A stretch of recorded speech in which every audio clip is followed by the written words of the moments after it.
Pernah gak sih kamu pengen banget disukai semua orang?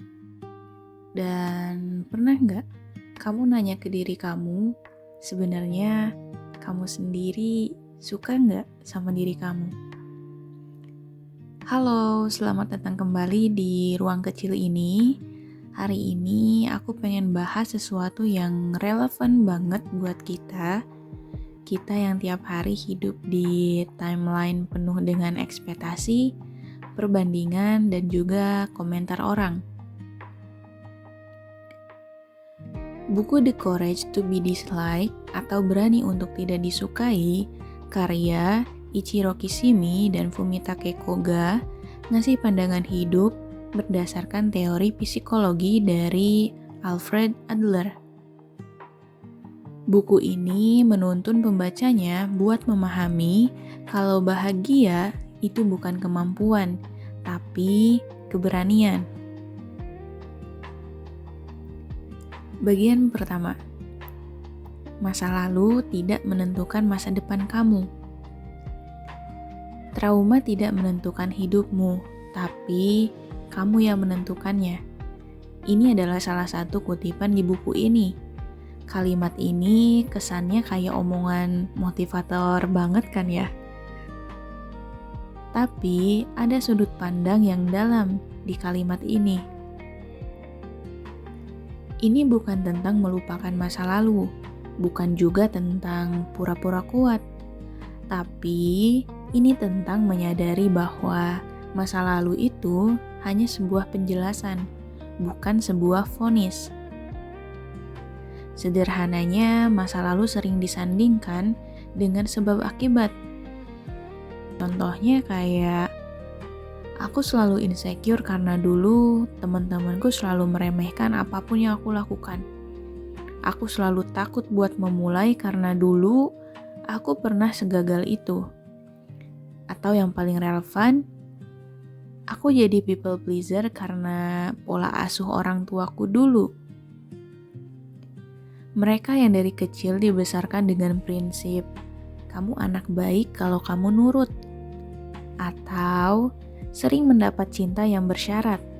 Mereka ini tumbuh dengan pola, aku harus menyenangkan orang lain agar aku diterima. Dan ya, untuk sebagian orang itu valid banget. Tapi, kalau masa lalu kita penuh dengan trauma, bukan berarti hidup kita cuman punya satu pilihan. Pilihan buat menderita. Kalau kayak gini sih gak fair dong ya. Di buku ini ada pakem yang bisa kita ambil. Menurut teori Adler, kita tidak digerakkan oleh masa lalu. Kita bergerak karena tujuan yang kita pilih hari ini. Artinya, kalau kamu mau berubah, kamu gak perlu menunggu masa lalu kamu sembuh dulu. Kamu cukup memutuskan ke arah mana kamu mau jalan sekarang. Sederhananya, masa lalu itu cuma sebuah bab di buku hidup kamu, bukan bagian penutup buku. Sederhananya, masa lalu itu hanyalah sebuah bab di buku hidup kamu, bukan bagian penutup buku kamu.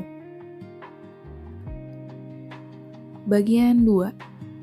Semua masalah adalah masalah interpersonal. Buat orang di umur 20-an sekarang, membandingkan kehidupannya dengan kehidupan orang lain, udah jadi penyakit yang umum banget gak sih? Dalam teori Adler, ada pakem satu ini. Hampir semua masalah manusia muncul dari hubungan dengan manusia lain.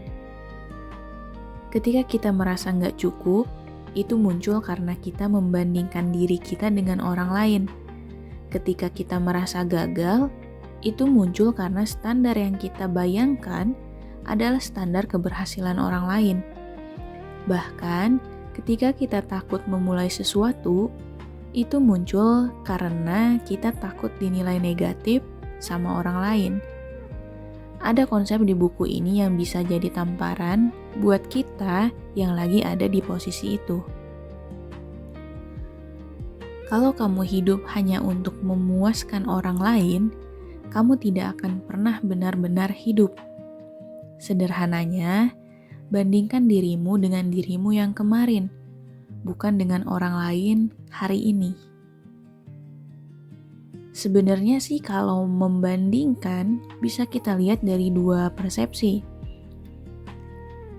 Pertama, berhenti membandingkan diri kamu dengan orang lain kalau hal itu membuat kamu iri dalam artian negatif. Apa yang kamu lihat adalah hasil, bukan proses mereka. Bisa jadi mereka juga punya privilege yang kamu nggak punya. Ibaratnya kayak titik start antara kamu dan mereka itu beda. Jadi realistis aja. Atau yang kedua, kamu bisa membandingkan dirimu dengan orang lain dengan konotasi memberikan efek positif buat kamu sendiri. Kamu bisa pilih orang yang punya latar belakang sama dengan kamu, atau mungkin alur hidup mereka yang mirip dengan kamu. Sehingga kamu bisa membandingkan secara fair. Dia bisa punya pencapaian itu, berarti kalau dia bisa, kamu pun juga bisa. Justru jika kamu membandingkan dengan cara seperti ini, layaknya kompas, kamu bisa jadi punya tujuan yang lebih terarah.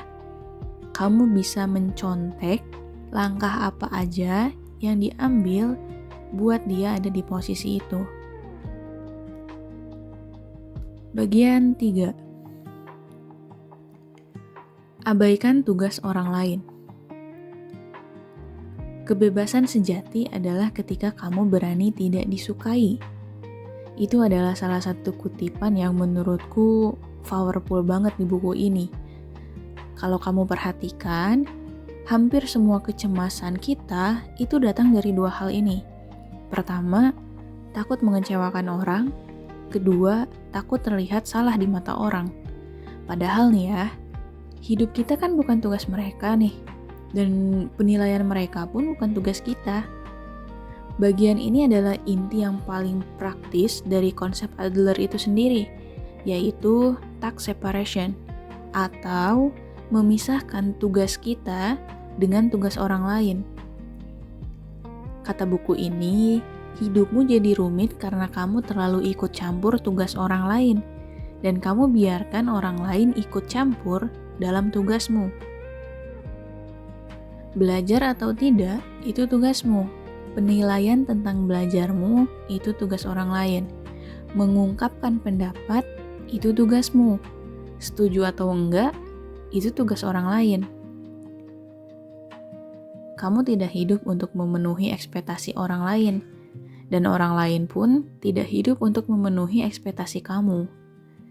Aku udah terapin ini dan lucunya, saat aku berhenti ngejar validasi orang lain, ternyata hidupku jauh lebih ringan, bukan karena aku jadi bodoh amat ya, tapi karena aku jadi lebih paham mana yang harus aku khawatirkan dan mana yang bukan. Aku jadi berhenti hidup dengan beban yang bukan milikku. Bagian 4.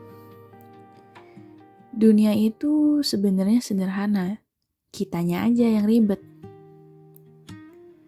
Kita sering banget ngerasa harus jadi yang paling hebat, paling sukses, paling mapan, paling berpangkat.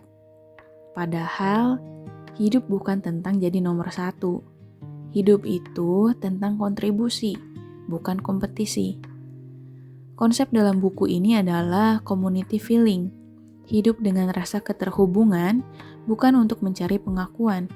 Saat kita ingin diakui, maka hal yang sederhana pun akan menjadi hal yang rumit. Pakem buku ini adalah happiness is the feeling of contribution, atau kebahagiaan adalah perasaan berkontribusi. Sebenarnya kamu gak harus kok melakukan hal yang besar. Misal nih ya, dulu aku ngerasa kalau aku bahagia saat aku jadi yang paling. Lama-kelamaan aku capek sendiri dan sadar kalaupun aku bahagia, itu bertahannya itu gak lama. dan feelingnya tuh kayak lama-kelamaan jadi biasa aja. Dan feel-nya itu kayak lama-kelamaan jadi biasa aja gitu. Setelah aku pikir, justru saat aku ngajarin materi simpel ke temen kuliah dulu, ngasih kopi ke temen kerja yang lagi burn out, atau bawa energi positif di lingkunganku, aku ngerasa bahagia bahkan dengan versi yang lebih lama. Dan feel-nya berkali-kali lipat dari yang tadi. Sama kayak konsep Adler di buku ini, don't live in competition, but in contribution. Jangan hidup dalam kompetisi, hiduplah dalam kontribusi. Bagian kelima, berani menjadi bahagia. Buku ini tegas bilang agar kita berani hidup bahagia sekarang, saat ini. Kebahagiaan adalah keputusan sadar, bukan hasil dari masa lalu atau pengakuan orang lain. Bagian ini sebenarnya puncak dari psikologi Adler. Pertama nih, keberanian untuk bahagia berarti keberanian untuk hidup sesuai nilai dan tujuanmu sendiri, meski tidak disukai. Kedua, happiness is something you choose. Kebahagiaan adalah sesuatu yang kamu pilih. Ketiga, no one can give you freedom but yourself. Gak ada satupun yang bisa ngasih kamu kebebasan selain diri kamu sendiri. Dan yang keempat, kebohongan terbesar dalam hidup adalah keyakinan bahwa kamu ditentukan oleh masa lalu kamu.